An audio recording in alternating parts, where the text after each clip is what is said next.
लड़की सेज पर बैठल बिया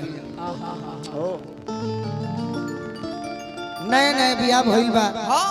ठेहुनिए बैठल बिया पति देव गेट बंद क के ओकरा भीरी जाता रह तो सोचा तारे कि मेहरारू तो हमार मिलल बिया तो भाई लेकिन मनोज ठाकुर सारा देह में साबु लगा छाती से बाहर बैठल बा तैयारी में न होई हां चप्पू बाबा तैयारी में होई हां लेकिन लड़की लजकोकर बिया लजको पर डरपोक बिया काहे काहे शादी तो नया भइल बा हां बाकी बियावा के शरीर देख के गबड़ा जाती है तेराइल बिया होला पति देव प्यार कइल चाहत रे हां बाकी ना खड़ा करती है खाए के तो खइबे करी बाकी अभी बनती है बाकी अपना पियावा से को बात कहती है का अरे का सिटी मारले बरैया कम ना करे मर जाए माइक बा कि घुंघटा उठा के राजा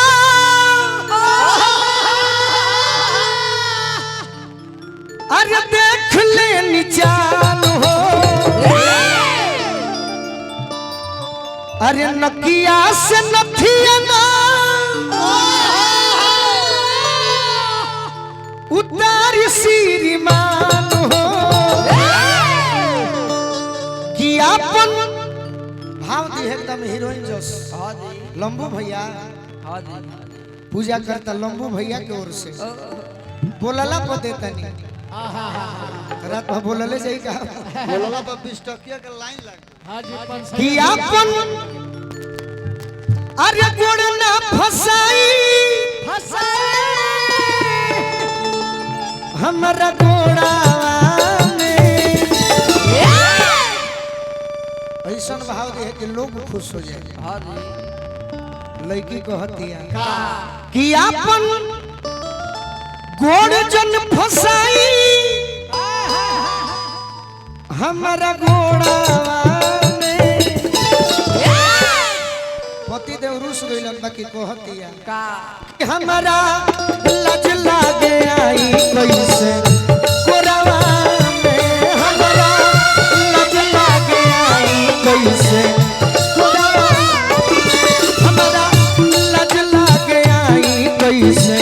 कोरावा में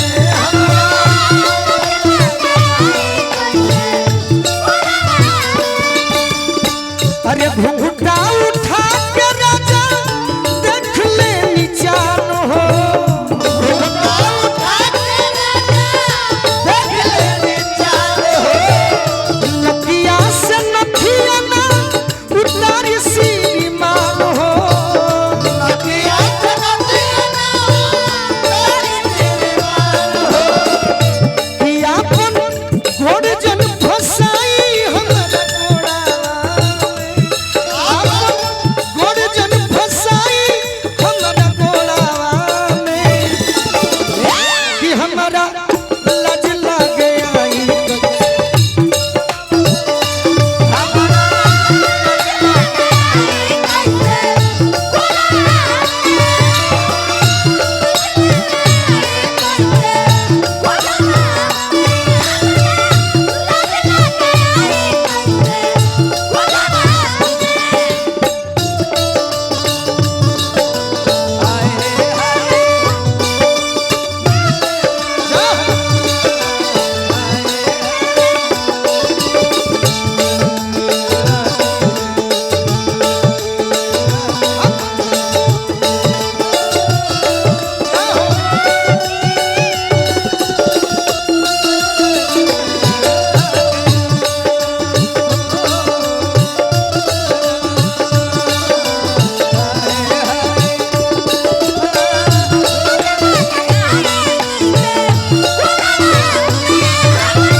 भैया हमरा रितेश जी आशीर्वाद दिले बनी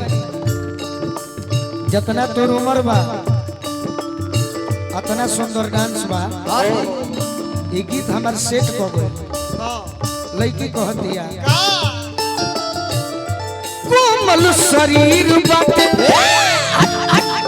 कचबा मरिया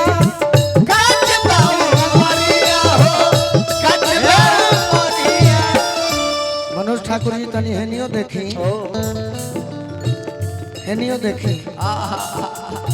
अरे कोमल शरीर बाटे कचबा मरिया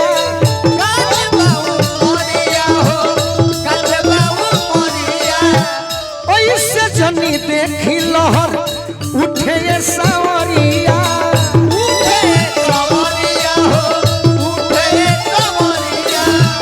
ऐसे जनी देखी लहर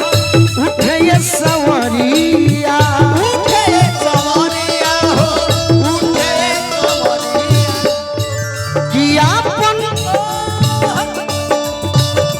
कियापन घोर ना फसाई हमारा ढोरा में आपन घोर ना फसाई हमारा ढोरावा में कि हमारा लज लागे आई कैसे ढोरावा में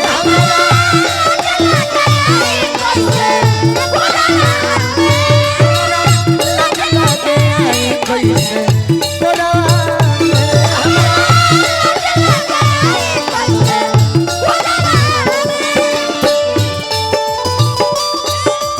जिया प्रीति बना रहा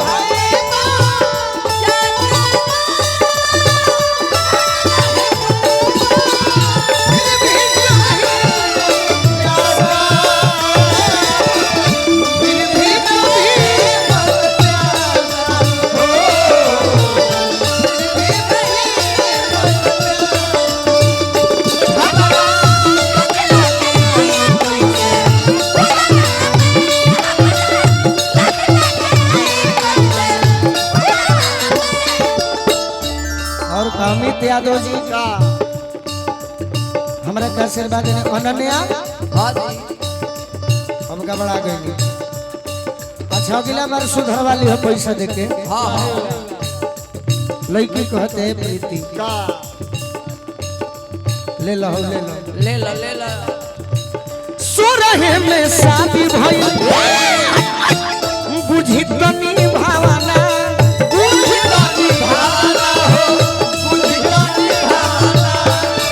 फोन पे चाहिए रहे तो यही तरी सुना ना सही बात बाद में तारे के दिहल जाई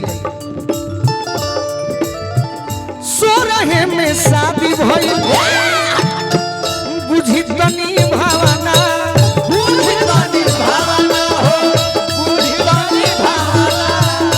सोरहे में शादी भई बुझी तनी भावना खेल जोग भइल नइखे बोलू हो खेलाना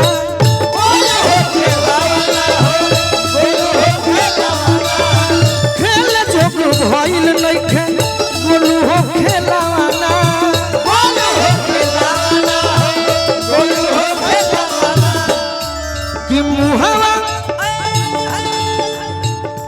कि मुहावा रमन जी लगाई ना अरे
तो लास्ट वाला हिट हो गया। हाँ तनी गीत याद